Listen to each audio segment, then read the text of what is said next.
Hello students, last class में हमने discuss की थी साइक्लोएल्केन की प्रिपरेशन मेथड।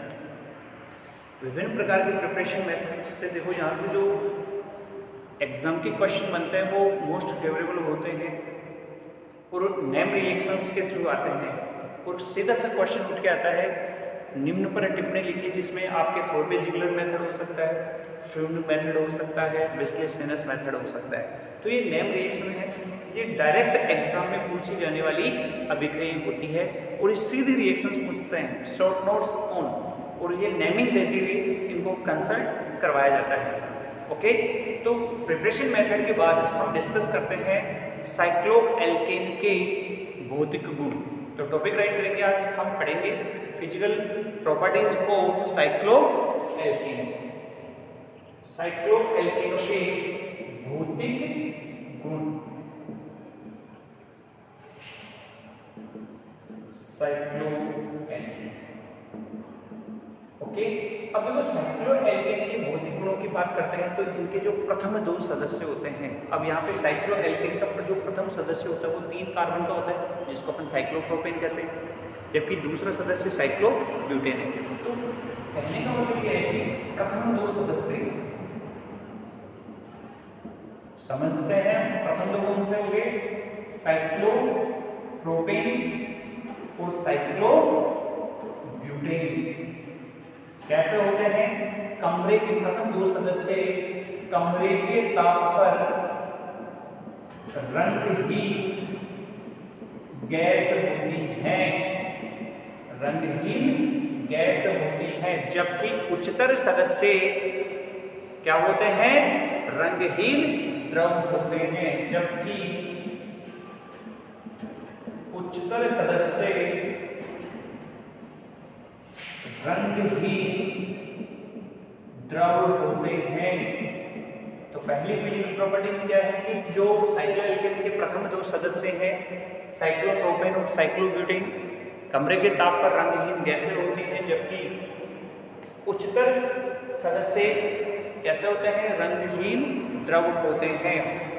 दूसरी अगर प्रॉपर्टीज की बात करें तो साइक्लोएल्केन ध्रुवीय विलायकों में एवरेज, ध्रुवीय विलायकों में विलेय होते हैं, जबकि अध्रुवीय विलायकों में विलेयशील होते हैं, विलेयशील होते हैं। ध्रुवीय विलायकों में अविलेय, जबकि अध्रुवीय विलायकों में विलेयशील होते हैं। थर्ड, अगर इसकी फिजिकल प्रॉपर्टीज को अगर हम कंसिडर करें तो थर्ड फिजिकल प्रॉपर्टीज ये कहती है कि साइक्लोएल्केनों के अणुभार बढ़ने के साथ साथ उनके गलनांक व क्वथनांक में भी वृद्धि होती है। तो तीसरा पॉइंट सिंपल सा है, बॉइलिंग पॉइंट और मेल्टिंग पॉइंट, मतलब क्वथनांक और गलनांक डायरेक्टली प्रोपोर्शनल टू अणुभार। अणुभार बढ़ाओगे तो गलनांक व क्वथनांक भी बढ़ते हैं और साथ में घनत्व भी बढ़ जाता है। तो कहने का मतलब क्या है कि साइक्लोएल्केनों का अणुभार बढ़ने के साथ साथ उनके गलनांक, क्वथनांक और घनत्व में वृद्धि होती है। नेक्स्ट पॉइंट की बात करते हैं, नंबर 4 क्या कहता है, नंबर 4 कहता है कि साइक्लोएल्केनों के जो गलनांक व क्वथनांक होते हैं वो संगत एल्केनों की तुलना में अधिक होते हैं। अधिक क्यों हो जाते हैं, क्योंकि जब यहाँ पे साइक्लोएल्केनों की बात की जाती है तो यहाँ पे वलय का निर्माण हो जाता है, तो कुछ ऊर्जा तो उस वलय को तोड़ने में ही खर्च कर देते हैं। परिणाम स्वरूप इनके गलनांक व क्वथनांक संगत एल्केनों की तुलना में बढ़ जाते हैं। छोटा क्या है, संगत एल्केनों की तुलना में, संगत एल्केनों की तुलना में मेल्टिंग पॉइंट और बॉइलिंग पॉइंट अधिक होते या बढ़ जाते हैं। बढ़ जाते की जगह अपन क्या लिख सकते हैं, अधिक होते हैं, ये लिख सकते हैं। मतलब संगत एल्केनों की तुलना में पिघलना मेल्टिंग पॉइंट और पकना बॉइलिंग पॉइंट अधिक होते हैं। तो इस तरह से ये अपनी कुछ फिजिकल प्रॉपर्टीज़ हैं उनको ये मेंशन करती हैं। इसके बाद बात करते हैं इनके रासायनिक गुणों की, क्योंकि रासायनिक गुण इसलिए जरूरी है। साइक्लोएल्केन एक रिंग का फॉर्मेशन करते हैं, वलय का निर्माण करते हैं और वो वलय 3 मेंबर्ड 4 मेंबर्ड तक अस्थायी होती है, लेकिन जैसे जैसे 5 मेंबर और 6 मेंबर की तरफ अपन मूव करते हैं उस मूवमेंट के दौरान यहाँ पे क्या मिलेंगे आपको, यहाँ मिलते हैं रिंग साइज बढ़ने से स्ट्रेन कम हो जाता है, तनाव कम हो जाता है और तनाव कम होने की वजह से वो स्टेबिलिटी की तरफ चली जाएगी और आसानी से वो अभिक्रिया प्रोसीड नहीं करती। इसलिए ध्यान रखना साइक्लोएल्केनों में जो छोटे वलययुक्त सदस्य होते हैं वो इस प्रकार की अभिक्रिया प्रदर्शित करते हैं। तो सबसे पहले पर बात करेंगे इनके रासायनिक गुणों की, किस प्रकार की अभिक्रिया देते हैं और ये किस प्रकार की प्रकृति प्रदर्शित करते हैं। तो हम कह सकते हैं, क्या कहेंगे कि साइक्लोएल्केनों में जब 3 या 4 सदस्य की वलय होती है, जब साइक्लोएल्केनों में 3 या 4 सदस्य की वलय होती है तो उस संरचना में वलय तनाव का मान बढ़ने के कारण वो अस्थायी हो जाती है। 3 या 4 सदस्य की संरचनाएं तनाव बढ़ने के कारण अस्थायी हो जाती है। परिणाम स्वरूप वो क्या करेंगे, साइक्लोएल्केन में जो रिंग ओपन है वो होती है और ये रिएक्शंस प्रोसीड करते हैं, रिंग टूट जाती है। तो जो साइक्लिक रिंग होती है वो ब्रेक डाउन होती है और रिंग से एक स्ट्रेट चेन में ये कन्वर्ट हो जाती है, एक सामान्य संरचना का निर्माण कर लेती है और विभिन्न प्रकार के प्रोडक्ट का फॉर्मेशन करती हैं, जिसमें विभिन्न प्रकार के अभिक्रमकों के साथ ये अलग अलग अभिक्रियाएं देकर अलग अलग उत्पादों का निर्माण करती हैं। तो ध्यान रखना, हम कहेंगे कि इनकी जो रासायनिक अभिक्रियाएं हैं वो कौन सी होंगी, ring opening reaction, ring open हो जाती है। अगर कोई वलय बनी हुई है, अगर ये वलय है तो ये वलय ब्रेक होती है और ब्रेक होकर एक स्ट्रेट चेन में कन्वर्ट हो जाती है। इसलिए ध्यान रखना, अलग अलग स्पेसीज अलग अलग रिएजेंट के साथ ही अलग अलग उत्पाद का निर्माण करती हैं। तो चेक करते हैं इनकी कुछ केमिकल रिएक्शन। ध्यान रखना, साइक्लोएल्केन मुख्य रूप से रिंग ओपनिंग रिएक्शंस प्रोसीड करते हैं।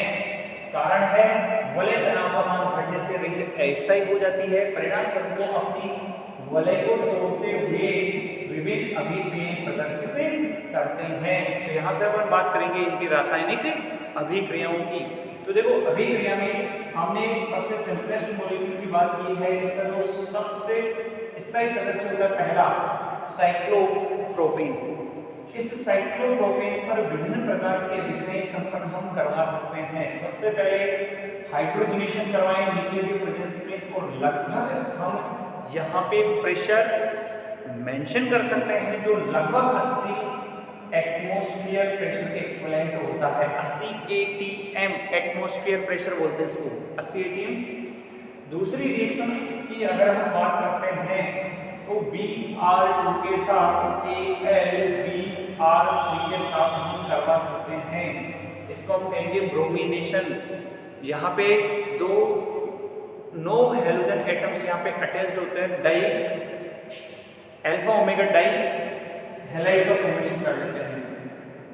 इसी प्रकार हम रिएक्शन करवा सकते हैं किसके साथ, HBr के साथ भी रिएक्शंस प्रोसीड करवा सकते हैं।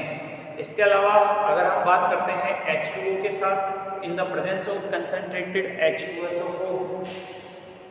H2O के साथ रिएक्शन करवाएं, H2O के साथ किसके प्रेजेंस में, H2SO4 के प्रेजेंस में रिएक्शंस प्रोसीड करवा सकते हैं। और अगर हम चाहें तो इसकी रिएक्शन RCOOH के साथ भी प्रोसीड करवा सकते हैं। इस तरह से अपन विभिन्न प्रकार की अभिक्रियाएं में प्रदर्शित करते हैं। अब देखो, ये जो स्पीशीज है इस समय कहीं पे भी बॉन्ड की स्थिति को आप डिसोशिएट कर सकते हो, कहीं से भी कोई फर्क नहीं पड़ना, क्योंकि इस पर कोई ग्रुप अटैच्ड नहीं है। बाकी अगर इस पर कोई ग्रुप अटैच्ड होते हैं साइक्लोएल्केन का, अगर कोई सब्स्टिट्यूएंट लगा हुआ हो तो वो सब्स्टिट्यूएंट निर्धारित करता है कि बॉन्ड किस तरफ से टूटेगा और जो चार्ज है, पॉजिटिव और नेगेटिव चार्ज है, वो किस तरह से रीअरेंज होता है। तो मान लेते हैं कि इस समय जो तीनों बॉन्ड हैं वो समान लेंथ के हैं, समान प्रकृति के हैं, इसलिए कहीं से भी अपन इस बॉन्ड को डिसोशिएट कर सकते हैं। सपोज किया है कि हमने ये बॉन्ड इस तरफ तोड़ा है कि कहीं पे भी एक तरफ क्यों तोड़ा है, कारण बताया अपन ने कि इसमें वलय तनाव का मान बढ़ जाता है और वलय तनाव के कारण संरचना क्या हो जाती है, अस्थायी। तो वो जो रिंग बनी हुई है, हम रिंग की बात करें, वो रिंग को तोड़ देते हैं और तोड़कर वो अभिक्रिया प्रदर्शित करता है, उस तनाव को क्या करते हैं, कम। इसलिए ध्यान रखना, इसके लिए एक सिद्धांत दिया जाता है, वलय तनाव का सिद्धांत आता है, बेयर का विकृतीकरण सिद्धांत। उस बेयर के विकृतीकरण सिद्धांत में यही चीज मेंशन की जाती है कि अगर वलय छोटी होती है तो उसमें वलय तनाव बढ़ जाता है, उस एंगल का जो इफेक्ट है वो इसमें प्रदर्शित किया जाता है। लेकिन जैसे जैसे रिंग साइज बढ़ेगी वलय तनाव का मान घटता जाता है। कहाँ तक घटता है ये, 5 और 6 तक घट जाता है। 6 के बाद में जैसे ही 7 मेंबर की बात करते हैं वो वापस अनस्टेबल होना स्टार्ट हो जाती है। साइक्लोएल्केनों में हम पढ़ते हैं बेयर का विकृतीकरण सिद्धांत, जिसके द्वारा ये रिंग ओपनिंग रिएक्शंस देती हैं। तो जैसे ही रिंग को ओपन करेगी पॉजिटिव और नेगेटिव चार्ज में कन्वर्ट होती है, ये कन्वर्ट होती है CH2 CH2 एंड CH2। तो बॉन्ड के इलेक्ट्रॉन किधर आए, इस कार्बन की तरफ आए, तो इस पे कौन सा चार्ज, नेगेटिव, और जहां से एरो जा रहा है उस पर पॉजिटिव चार्ज। देखिए हम इस तरह से पॉजिटिव और नेगेटिव में इसको कन्वर्ट कर सकते हैं। अब देखो सिंपल सी बात है कि हाइड्रोजनेशन करवाते हैं तो H2 की बात करते हैं तो पार्शियली पॉजिटिव पार्शियली नेगेटिव होता है। तो जो पार्शियली नेगेटिव वाला पार्ट है वो यहाँ अटैच करवा दो, पार्शियली पॉजिटिव वाला यहाँ, तो ये कन्वर्ट हो जाएगा CH3 CH2 CH3। तो देखो एक एक हाइड्रोजन दोनों तरफ अपन ने ऐड कर दिया। तो साइक्लोप्रोपेन का यदि हम हाइड्रोजनीकरण करवा दें तो प्रोडक्ट बनता है प्रोपेन, मतलब रिंग ओपन कर जाता है। ऐसे अगर Br2 की बात करें तो Br2 में देखो एक पे पार्शियली पॉजिटिव एक पे पार्शियली नेगेटिव, तो दोनों ग्रुप एक एक जगह जुड़ते हैं और ये कन्वर्ट हो जाते हैं CH2 Br CH2 CH2 Br।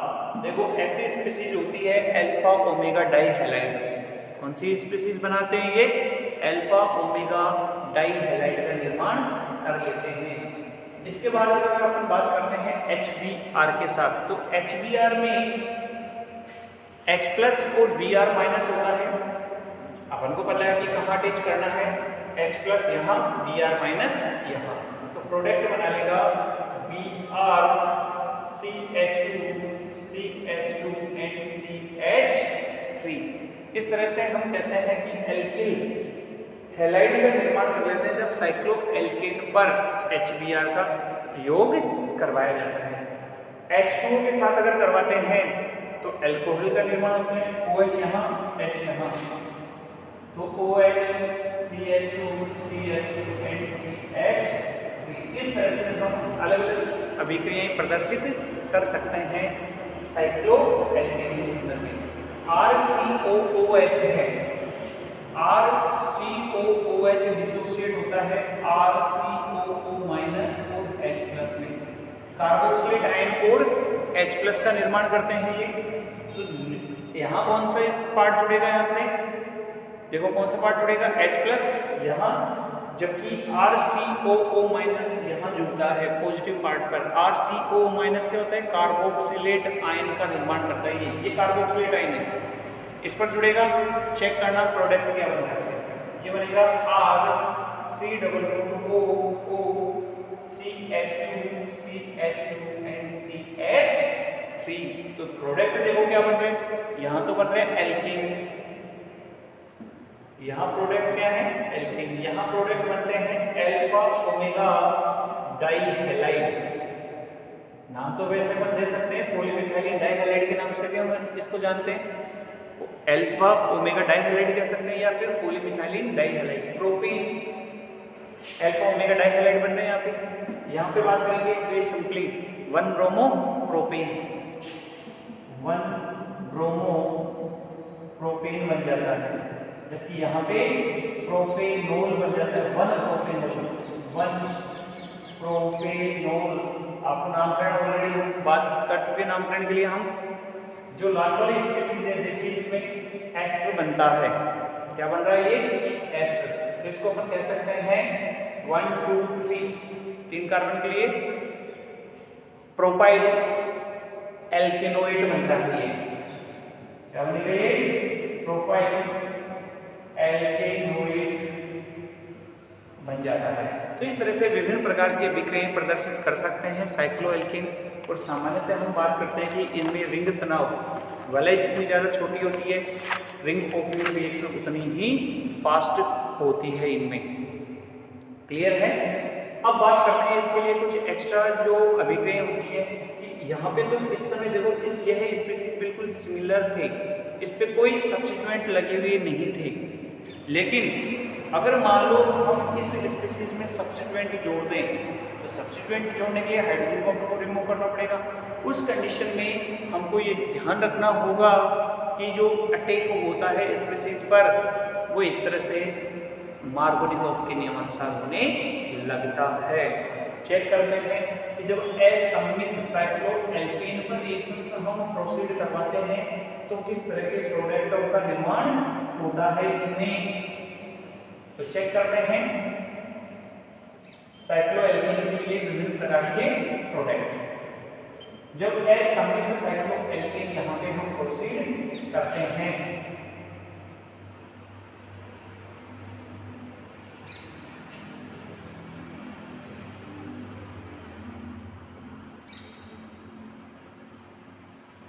तो चेक करते हैं। यहाँ पे अपन मेंशन क्या करेंगे, जब असममित साइक्लोएल्केन पर ध्रुवीय अणु का संयोग करवाएंगे तो उस कंडीशन में जो अटैक होता है, जो प्रोडक्ट बनता है वो मार्कोनिकोव के नियमानुसार बनता है। यहाँ पे अपन बात करेंगे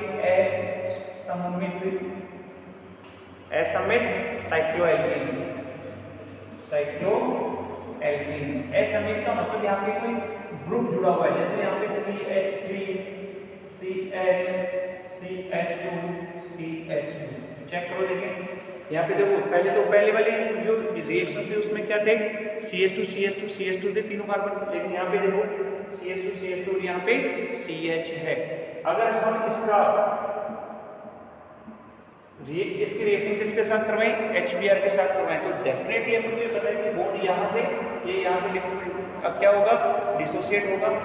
तो अब जाएगा कहाँ, हम इस रिएक्शंस की बात करते हैं कि बॉन्ड किधर शिफ्ट होता है, तो हम कहते हैं कि ये बॉन्ड इधर शिफ्ट होता है। रीजन क्या है, 2 रीजन है इसके। देखिए पहला रीजन तो क्या है कि जो CH3 ग्रुप होता है वो क्या करता है, प्लस आई इफेक्ट रखता है, प्रेरणिक प्रभाव रखता है, इलेक्ट्रॉन देने की प्रवृत्ति रखेगा। तो ये इलेक्ट्रॉन घनत्व बढ़ाता है इस कार्बन पर, तो ये आगे शिफ्ट कर देता है और बॉन्ड को डिसोसिएट करता है। दूसरी चीज क्या है कि जब ये बॉन्ड इधर शिफ्ट होता है तो यहाँ से जो स्पीशीज बनेगी CH3 CH CH2 CH2 ये नेगेटिव और ये पॉजिटिव। तो यहाँ से अगर आप इसको चेक करोगे तो ये देखिए सेकेंडरी कार्बोकेटाइन का फॉर्मेशन कर रहा है। Secondary carbocation is more stable then 1 degree carbocation, क्योंकि अगर इलेक्ट्रॉन इधर घूमते तो पॉजिटिव चार्ज इस पे आता, अगर इस पे पॉजिटिव चार्ज आता तो ये क्या हो जाता, 1 डिग्री कार्बोकेटाइन बन जाता। तो स्टेबलाइज्ड होने के लिए क्या करेगा, इस तरफ वैलेंसी जो बॉन्ड है उसको आगे शिफ्ट करता है। तो हालांकि जो प्रोडक्ट है वो दोनों बनेंगे, दोनों वन से कि एक बार Br को यहाँ जोड़ सकते हैं, एक बार Br को यहाँ जोड़ सकते हैं। तो इस हिसाब से प्रोडक्ट बनेगा CH3 CH CH2 CH3। एक बार Br को यहाँ जोड़ा, एक बार यहाँ पे जोड़ सकते हैं, तो ये प्रोडक्ट बनेगा CH3 CH2 CH2 और यहाँ से बनेगा CH2Br। तो बताइए मुख्य उत्पाद कौन सा बनेगा। मार्कोनिकोव क्या कहते हैं कि नेगेटिव पार्ट को वहां जोड़ना जहां हाइड्रोजनों की संख्या कम हो। तो यहाँ दोनों में से देखो हाइड्रोजन की संख्या कम है यहाँ, तो नेगेटिव पार्ट यहाँ जुड़ा हुआ कहाँ है, यहाँ। इसलिए यह मुख्य उत्पाद बनता है, मार्कोनिकॉफ के नियमानुसार भी, और जो अपन बात करते हैं प्रेरणिक प्रभाव ग्रुप, जो रिंग पर जुड़े हुए समूह हैं उनकी क्रियाशीलता के आधार पर भी हम ये चीज मेंशन कर सकते हैं।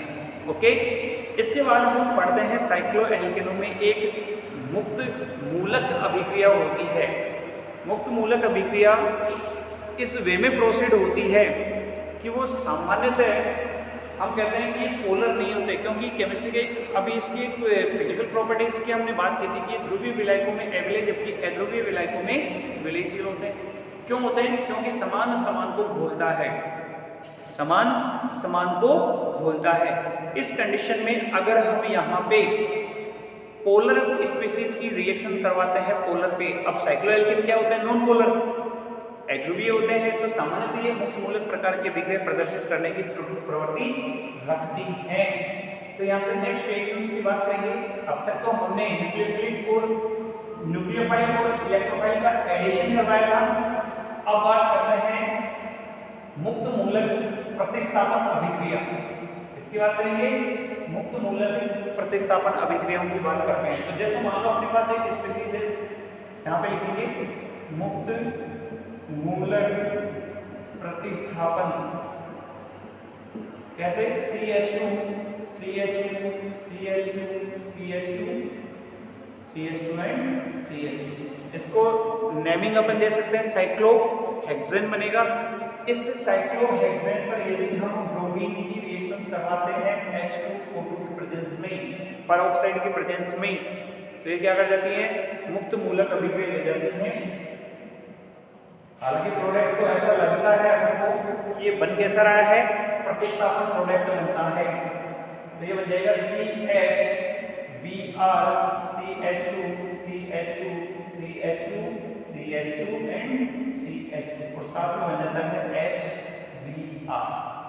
अब यहाँ पे होता क्या है कि जो BR है H2O2 की प्रेजेंस में समान विदलन द्वारा ब्रोमीन रेडिकल और ब्रोमीन रेडिकल में कन्वर्ट हो जाता है। इसके बाद यहाँ से इस रिंग की बात करते हैं। इस रिंग में ये जो H है ये भी कुछ इसी तरह से अपने इलेक्ट्रॉन को डिसोसिएट करता है और ये कन्वर्ट हो जाता है ये रेडिकल और साथ में हाइड्रोजन रेडिकल। एक HBr इसके साथ अटैक कर लेता है और ये बन जाता है HBr, और ये रेडिकल्स इस पर अटैच होकर किसका निर्माण कर लेता है? 1-ब्रोमो साइक्लोहेक्सेन का निर्माण कर लेता है। तो इस तरह से हमने साइक्लोएल्केन की रासायनिक अभिक्रिया चेक की है जिनमें सामान्यतः ये रिंग ओपनिंग रिएक्शंस प्रोसीड करते हैं, लेकिन कई बार जब पेरोक्साइड वगैरह या सनलाइट की प्रेजेंस जब आती है तो ये रिंग ओपनिंग के बजाय सब्स्टिट्यूशन अभिक्रिया भी प्रदर्शित कर जाते हैं। क्लियर है? तो ये साइक्लोएल्केन की केमिकल रिएक्शंस यहाँ पे कंप्लीट होती है। नेक्स्ट वीडियो में हम एक नए टॉपिक के साथ फिर से मिलेंगे और उस टॉपिक को हम कंप्लीट करेंगे।